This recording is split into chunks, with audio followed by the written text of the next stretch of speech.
Hi, my name is Alison and I'm the founder of HoneyBadgerRadio. People tell me that men's rights is going nowhere or that it's stagnating. In my lifetime, I've gone from taking part in a men's issues forums of about 300 posters total, active posters, which was the biggest forum of its kind at the time. And that was in like 2003, to being president of what I believe is the largest men's rights company in the world, to hosting the largest men's rights convention in the world, the biggest conference on men's issues in history.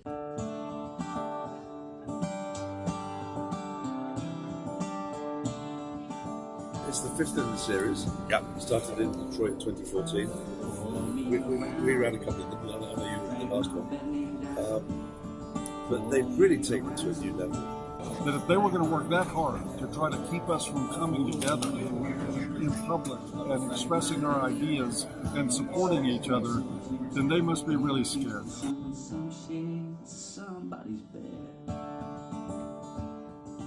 Unfortunately, I didn't get to see any of it because just as the press conference for the International Conference on Men's Issues 2019 started, I was in an isolation room on the Canadian-American border waiting to find out if I was going to be hauled away to jail in handcuffs. What I'm going to tell you next might have long-term implications on whether or not I'm able to go back into the US in the future or ever again.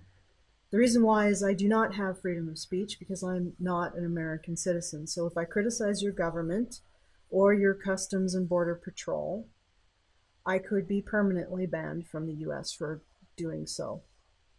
So I waited over a month before talking about this, just in case if I am being watched, that they might have lost interest and moved on to bigger fish. But you guys have always supported me, so I believe you deserve the truth, regardless of the potential cost to myself. So here goes. Around January of 2017, President Trump sent a policy memo to the CBP, giving them more discretionary power and telling them to protect the American economy and jobs. In new data reveals State Department visa denial surged in 2018, published by Forbes, Stuart Anderson writes, although Donald Trump has stated he wants more people to come to America legally, in fiscal year 2018, both immigrants and temporary visa applicants were much more likely to be denied a visa because of Trump administration visa policies. Extreme vetting, the Buy American and Hire American executive order, and changes to public charge ineligibility in the State Department's Foreign Affairs Manual have left more potential immigrants, travelers, and others unable to enter America. Jeffrey Gorski, senior counsel at the law firm of Barry Appelman and Leiden LLP, says, I think this was prompted by two Trump administration policy directives. The directive in his Buy American and Hire American executive order, which called for rigorous enforcement of immigration provisions relating to workers, and the extreme vetting directive on visa applications in the March 6, 2017 White House memorandum to rigorously enforce all existing grounds of admissibility and to ensure subsequent compliance with related laws after admission. Canadians have also seen another sharp increase in visa denials and 5-year bans since this June. What happened around June? May 31st, Canada fired back against American tariffs on steel and aluminum with their own tariffs on steel and aluminum. I can't know their motives for sure, but the timing is pretty suspect. Since Canada fired back in the trade war, the CBP, with their wide discretionary power granted by Trump, have been pursuing their own trade war with Canadian citizens, declining more visa applications and punishing Canadians for even applying. When I was sitting in the main waiting area, Fox was playing on TV. What happened to me didn't happen because I'm a men's rights activist or that the conference talked about men's issues or men's rights. It happened because two nations that have enjoyed the most trusting trade relationship with each other in all of human history are now in a trade war with each other. So on a whim, he says, he decided to revisit a favorite childhood spot. We used to come down all the time and go to the beach and... A lot of good memories. Yeah. But when he pulled up to the Point Roberts port of entry last Thursday... They flagged me to come inside, and I had no idea. Until he was sent back to Canada with a 5-year U.S. entry ban. You appear to be an intending immigrant. After it was determined that you have relinquished ties to your home country. On my rejection form, it says something identical, except for the last couple of sentences. It says that I was an undocumented immigrant attempting to gain access to the U.S. for the purposes of attaining work in order to immigrate illegally. Counter to treaty, my Canadian passport was not recognized as valid documentation of citizenship, just like this gentleman. But instead of saying that I didn't have a house or a job, it said that I was going to the U.S. for the purposes of entering the American job market and taking a job illegally from my own company. I think it's an overreach. And Len Saunders, Austin's immigration lawyer, says since June, he's noticed a surge in what are known as expedited removals. I'm seeing these 5-year bars being given out left, right, and center. They're happening almost every day. And while U.S. Customs and Border Protection tells CTV News decisions are made on a case-by-case basis, a spokesperson acknowledged a recent increase in expedited removals, but noted there has not been a policy change, nor is there a quota. A couple weeks ago, I sent the Sheraton Suites Chicago O'Hare a check for nearly $80K. This is just one check to one American vendor that I did business with for this event. Then there were the Americans I employed to assist with the event. The American security firm, the American usher, the American gift basket manufacturer, the American event app company, the American book manufacturer, etc., etc. Tens of thousands of dollars more going into the American economy because of my company putting this event on. And then on top of all of that, the tourist dollars that the event must have inevitably brought into America from people who came overseas to attend. Probably as much as another $100K going for food, lodging, tourist activities, travel costs, going into the American economy. Prior to being banned for 5 years, I was considering hosting a conference again in Chicago at the same venue. Now if I host another convention, it'll have to be in Canada. I'll leave the implications of this on the American economy as an exercise for the viewer. I know that I am just small fry, a tiny speck in the scheme of things. But I am not the only one this has happened to. So there I was, in that room, which was very cold, terrified about what was about to happen. I was waiting there for hours to find out my fate, if I would even be allowed to go home again, or if I would be stuck at the border in jail with no rights, not even the right to legal representation.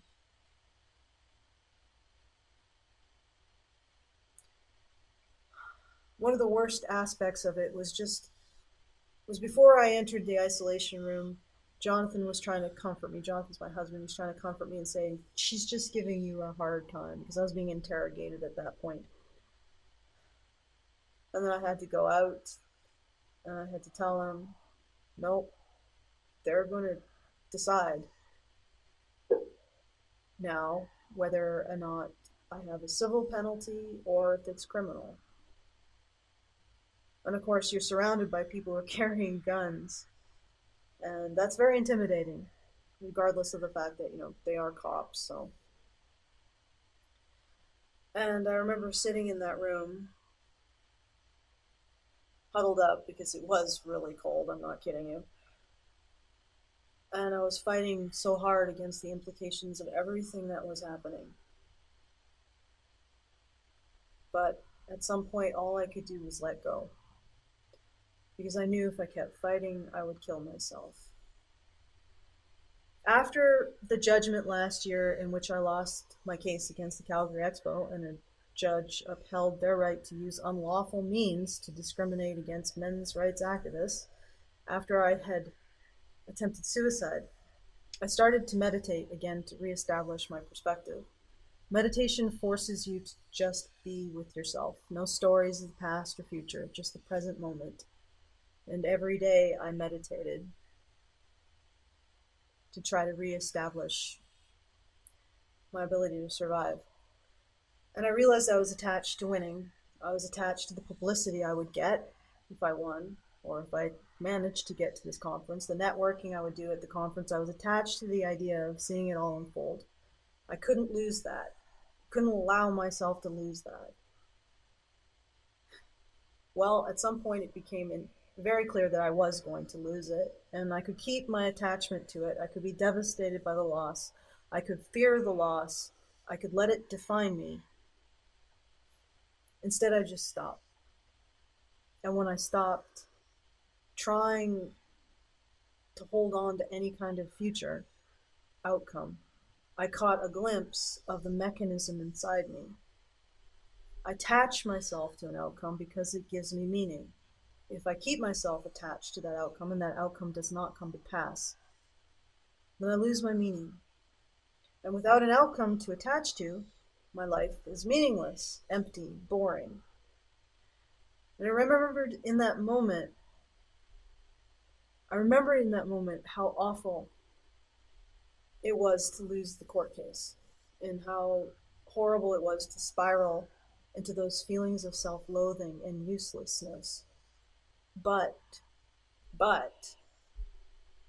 while losing the court case was one of the worst things that ever happened to me, what it forced me to do was one of the best things that has ever happened to me. It forced me to face myself. So I said to myself in that room, I can accept any outcome, because regardless of what happens, I will learn from this. I let go of my desire to see everyone at the convention, my desire to take part in the press conference, my desire to see the fruits of 8 months of labor, the program book, the venue, how the kaleidoscope of volunteers and speakers and delegates come together to create something amazing. I had to let go of all of that. And I had to let go of my attachment to my freedom too, because I didn't know if I would still have that when the CBP was done making its decision. I decided I could survive any outcome, including the one in which I'm in jail in a foreign country with no rights. Not just that, not just survive. I could learn something from it. And eventually they got me out of the isolation room, took my fingerprints and mugshot, and told me there was no criminal charges. I was just banned for 5 years. And I went home. I later learned from my lawyer that the Customs and Border Patrol's threat of criminal penalties was bogus. If they had found drugs in my car, they could send me to the DEA, who could arrest me. But they themselves couldn't have arrested me. But sitting in a closed room by myself, isolated from all of the other applicants, I had no idea that their threats were lies. I thought my last lesson with the judgment was a lesson in letting go, a lesson in malicious and arbitrary bureaucracy and the exercise of petty tyranny. But this, wow. It seems like I'm always traveling the edge of an expanding wave of chaos. And it's quite the ride. It's quite the view. It's also terrifying. And I've been thinking a lot about why.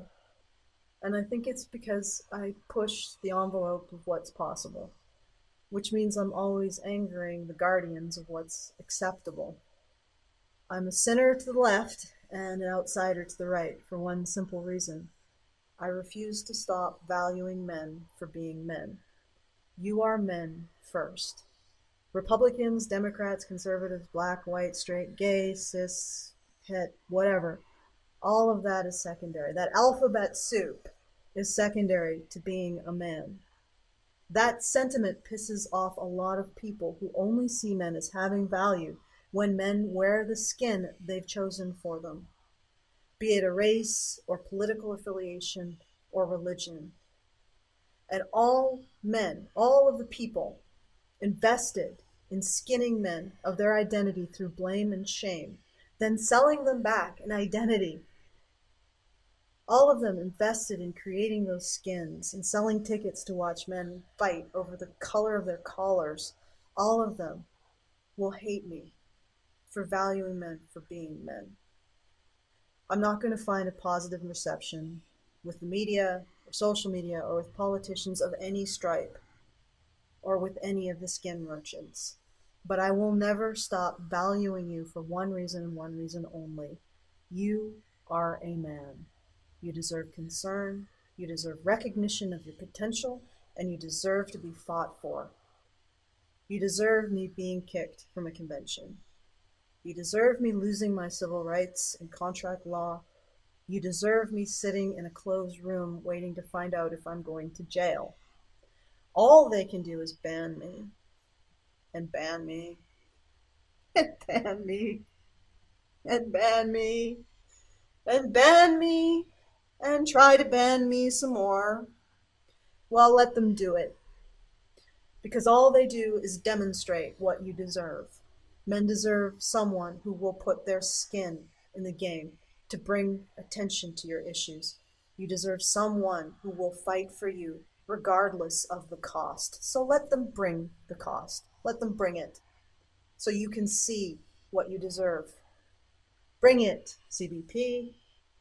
Bring it, feminists. Bring it, social justice warriors. Bring it, Democrats. Bring it, Republicans. Bring it, Twitter, YouTube, Google, Facebook. I'm not afraid. My hardships are my greatest teachers. So give me my next lesson. Let me demonstrate to the world just how much men should matter. I also think I'm an object lesson in something else. Feminists can actually see women as responsible. After all, feminists believe I am responsible for getting myself kicked out of Calgary Expo, not the feminists who launched a smear campaign against me. I'm responsible for the Canadian civil courts siding with them, and I'm probably also responsible for the US's trade war with Canada. Somehow, because otherwise they'd have to admit that I'm not actually advocating for the status quo. I'm not actually personally benefiting from a patriarchal bargain. I'm not being supported by big business, big government, big media, or academia like they are. That I'm doing something never before seen and that is very profoundly rejected by our current system on a visceral level. Everywhere. Doesn't even matter if you're not feminist. There's something about what I'm doing that's just wrong. And all I'm doing is demonstrating that men should matter because they're human beings. Which means feminists who are giving everybody an excuse not to care for men are not the underdog. They'd have to realize they're the ones bargaining with the patriarchy. They're the ones trading their own agency, quite literally trading their own agency and the agency of other women for influence, their own personal influence over powerful men and organizations. And let me demonstrate something else. Let me be an object lesson that men care about women, because no matter what, you all have always had my back. Every time I got knocked down, you helped me up again. So I promise to continue to demonstrate just how much men should matter, and just how much a woman should sacrifice in order to tell men that they should matter. And you can continue to demonstrate that men really do care about women. And between us, I think we got the makings of something pretty decent. If the CBP watches this video, they might just ban me for life the next time I try to cross the border. If they care, I don't know. And as for the establishment media itself, I'm sure they're gunning to ban me permanently, if they know I exist. Because I have no illusions that I'm just this big thing that they're terrified of. I'm probably just not even on the radar. So for the foreseeable future, I'll be focusing on Europe and Canada for Badger events. All right.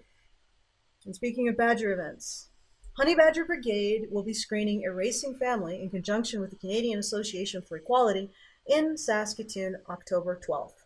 If you're in Saskatoon and you can help out with some local publicity as a volunteer, just putting up flyers, please drop me a line at badgerrights@gmail.com. November 16th, we'll also be reprising our successful Amsterdam meetup at the Westergas. Okay, I think this is doing something now. So this is what you guys are missing, because you didn't come to Amsterdam. And then I was like, yeah. Should have gone to Amsterdam. See, you're missing this guy going, whoa! This time we'll be renting a venue, so we won't have to sit out in the cold. I'll attempt to attend Messages for Men November 16th in London. I mean attempt because I don't know if I'll be able to get into the UK, since the UK is part of the Five Eyes and I'm now red flagged with all of them. But I'll try. Anyway, if you want to help me put on the Erasing Family screening or our meetup in Amsterdam or attend Messages for Men, the links to support are here. Right here. Now, not only did Honey Badger Brigade put on the biggest men's issues event in human history, we put together a publication for the biggest conference on men's issues in human history. I'm just going to go get it. Aren't these awesome? Oh man, the layout, look, I'm going to show you inside. All right. Light's a little bit shiny on them. Okay, here we go. Like, this is some great, and look at this. All right, I'm gonna have this a little bit mental. There you go. Wow. This is the first time I've seen them because I obviously didn't get to go to the event, but so this is some incredible work. It's done by our designer. His name is Fraser. If you ever need something designed in such a professional and beautiful way, get out of here. Oh shoot, now you can't hear me. Here, we'll do some sort of, then please just send me drop me a note and I will give you his contact information. This is, oh goodness. This is our timeline that we got. Anyway, I want to thank Karen for helping to edit it, and thank you to Ed for the amazing artwork, and to eGuard Watches for helping sponsor it, and the Sheraton for also helping to sponsor it, and for hosting our event, even though a feminist on Twitter once again tried to get me deplatformed. You're jealously guarding your patriarchal bargain, ladies. If you'd like to get a copy of the ICMI 2019 program book, here or in the low bar, we'll also be taking pre-orders for the compilation set for all the presentations, Brian's interviews with select guests, and a never-before-seen Badger cartoon. That's a disc set, which will also be available and in the low bar. And if you'd like, and finally, I actually have a personal request. Although I don't regret what happened at the border, and I'm okay with whatever is taken from me in the name of building this community and advocating for men's rights, I do regret one thing, and that's dragging my husband into this. We were going to take a vacation in the States, just to break from everything involving work and have fun, and now we can't, and he's pretty choked about that. So I'm going to ask for something entirely selfish. I want to go on vacation to Rome in Italy. I have wanted to go my whole life. There's no reason at all for you to help me get there. Anyway, if you would like to contribute to that, just go to the Contribute What You Want link here and in the low bar, and make sure to send me a note telling me that's what you want it to go for. Otherwise, it'll just go for general Honey Badger expenses. There's always some people in the comments telling me that I'm just getting you guys to bankroll my vacation. So here's an opportunity to do just that. And I think they'll be happy that they've finally been proven right. That you have bankrolled a vacation of mine. Everybody will be happy.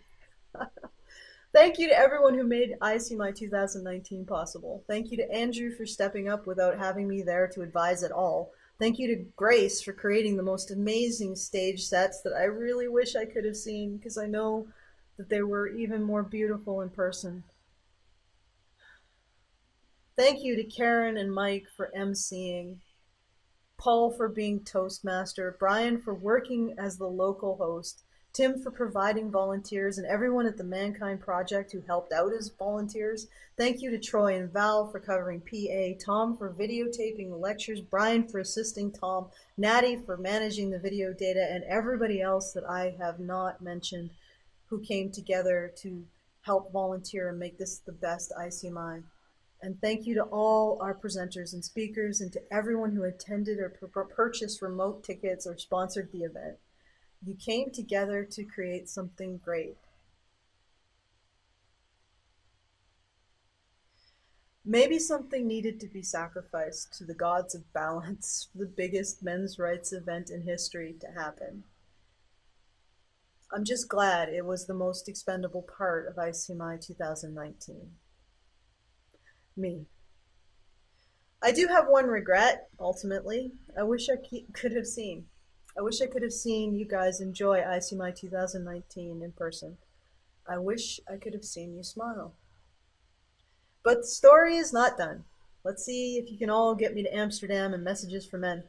And we're not going anywhere. We're here to stay, and we're growing. I just want you to look at this. Look at this. Professional publications, people. The men's rights movement is not stagnating. Next time, I'll tell you all about the mechanism I saw when I was thrust through the looking glass. Stay tuned, and thank you for your kind attention. Bye.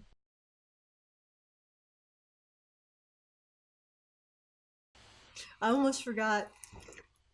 Thank you for the ramen noodle. I can't actually eat ramen noodle. This one was eaten by my husband, which he says he enjoyed. And also thank you for the spoons.